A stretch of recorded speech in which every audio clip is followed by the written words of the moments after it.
Today I'll be interviewing some community members from the Gunpla Builders Association. Topics about the hobby, thought processes. At the same time, I will be building and painting the HGUC Violent Custom from Gundam Unicorn.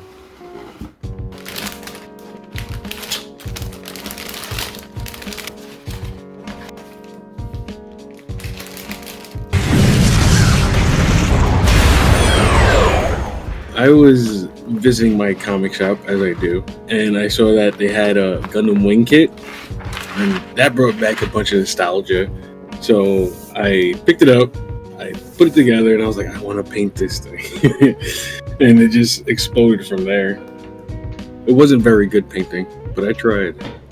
I tried my damnedest. I got into it around 2000 when Gundam Wing started airing in the States. That was when I was back in high school, so 20 years ago. Mm-hmm. So is that when you got into like Gundam as a franchise, or like the hobby, or like the model side of things? Both. Because the kits back then were available at Walmart, so it was super easy to go pick them up and whatnot. And once I went through the basic high grades that they had back then, I found a model shop that had like the master grades and PGs and whatnot, and it just took off from there. I first started building when the wing kits came out back when I was in middle school, so like the early 90s, around there. Kind of dwindled off while I was in college, and then picked it up sometime after. Started doing a lot more than just popping them out, putting them together. Bandai did a lot of model kit pushing when Wing and G Gundam were airing, including this really weird like leveling system for what the different grades of the model kits were. Level 5 Gundam, 17 hours. Level 4, 3 days. 5 levels. Level 3, 2 hours a night. Up to 140 parts. Level 1, Gundam, 1 hour. Near endless articulation. Level 5, 10 hours. Gundam, what's your level of commitment? This is a level 1 Wing 0, and it would just be the regular 1144 high grade. It was really just finding a way to keep myself busy when I wasn't working. So I was revisiting a lot of the older Gundam shows and just stuff that I had watched in college or just before. And then that introduced me to Build Fighters, that series, and then from there I was like, oh yeah, that's right, I had Gunpla kits somewhere once upon a time, and just dug them out of my closet and started building again. Yeah, I had a couple kits that were gifts from students of mine. I used to teach Taekwondo, and they had asked, they were Japanese, and they asked, their parents were asking, what would Miss Armida like for Christmas, and they were asking, and I said, well, I used to I like anime, and I used to watch Gundam a lot, and they just kind of went with that, and every Christmas I got a kit from them, and every now and then I'd build one, but they were the kits that I had just hiding in storage until the time was right, so to speak. Well, back then that was still when anime was really coming into like the mainstream for like ease of access, back at the start of the Toonami days. So it was so much different than any other cartoon really airing at the time, and Wing really got me sucked in. From the Gundam universe, a new chapter in one of the greatest anime sagas of all time, Gundam Wing. Weekdays at 5:30. Suit up. Those who have laid eyes on a Gundam shall not live to tell about it. Only Toonami. And then being able to build the model kits was a lot of fun, and I just really enjoyed the building process. It was readily available, I think. Like I was at my comic shop, so it was just there. I don't know why they carry. Well, it was Midtown Comics. They carry a bunch of Japanese imports, but I don't know. I picked it up. I was like, all right, I can do this. This is pretty cool. And then the engineering got me like, this all goes together like this.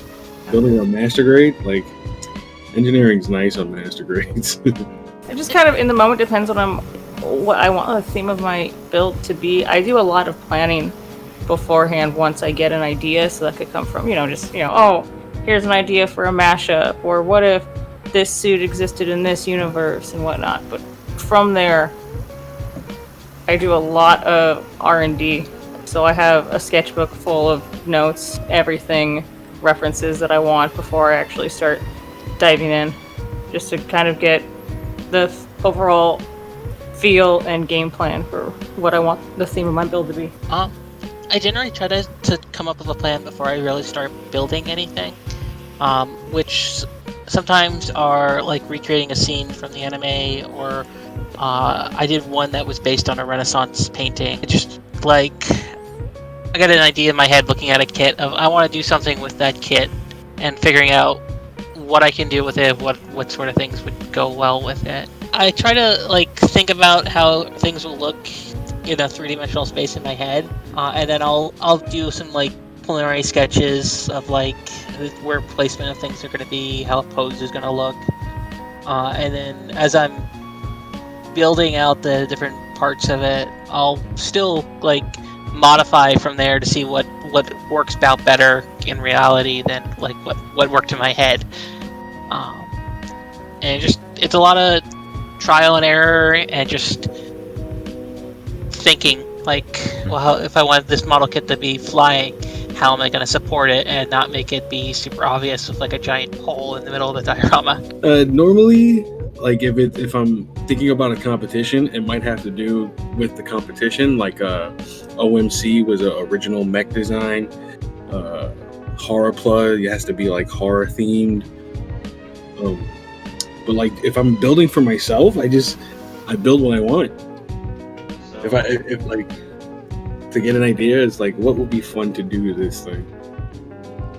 Victoria Lamb does some amazing, or she used to do some amazing 40k stuff. She's stopped really doing like Golden Demon entries and is focusing on her own miniature lines.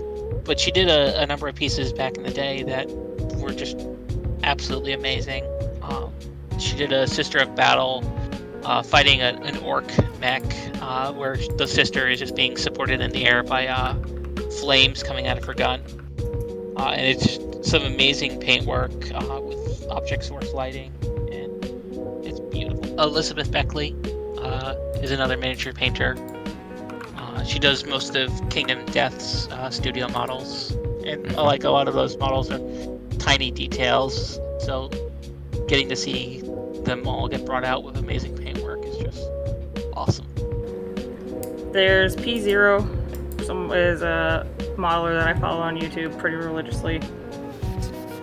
Tomo Ogoshi, she is actually my, like, I guess you could say, like, idol. She does a lot of workshops with children for scale modeling overseas, and I admire her work a lot. She is very prolific as far as women building goes. A lot of traditional artists definitely inspire me through my work, like Frank Frazetta and Paul Booth and Alex Gray. Like, it might not seem like it translates a lot towards model making, but in my head it does, I guess. Start small, same in your budget. High grades are wonderful and cheap. As long as you're not trying to buy something that's like out of production at the moment, you can get a high grade 1144 kit for like $10 to $15, and you don't really need like expensive tools or anything to be able to build them. Like, just a cheap pair of flush cutters you can get from a tool store for like $4, and some sandpaper is all you really need. And that's for like getting started with painting and customization and whatnot. Follow the Magic School Bus principle. Take chances, make mistakes, get messy. Forget everything you see in here. Build what, choose what you think is cool and start with that. And should you want to customize it, there are plenty of resources out there. You don't need to break the bank to have fun. One of the beauties of the engineering behind Gunpla model kits is that you can just build them right out of the box. with the tools that you're given. If you want to take that extra step, it is going to be a bit of a learning process, but it'll make you feel like a much better and more accomplished builder from it. Even from the mistakes that you make, you're going to learn something, and you're going to be happy that you did. It's not about getting there. It's getting to where you want to make your stuff look like. Like, if you want to model yourself after another builder, you're just going to build like them. And they can be an incredible builder, but you're an individual and you want to make your own stuff. Even if you don't think it's going to be the best, eventually you'll get there. You can't make it in a day. Like, it's not going to happen overnight. You got to put in time. You got to put in the work. You got to learn different techniques and skills. Like, it's a great process, and it'll all come together into something you're going to be very proud of making one day. Don't ever let parts. That's nothing. That's just pieces to make a better thing.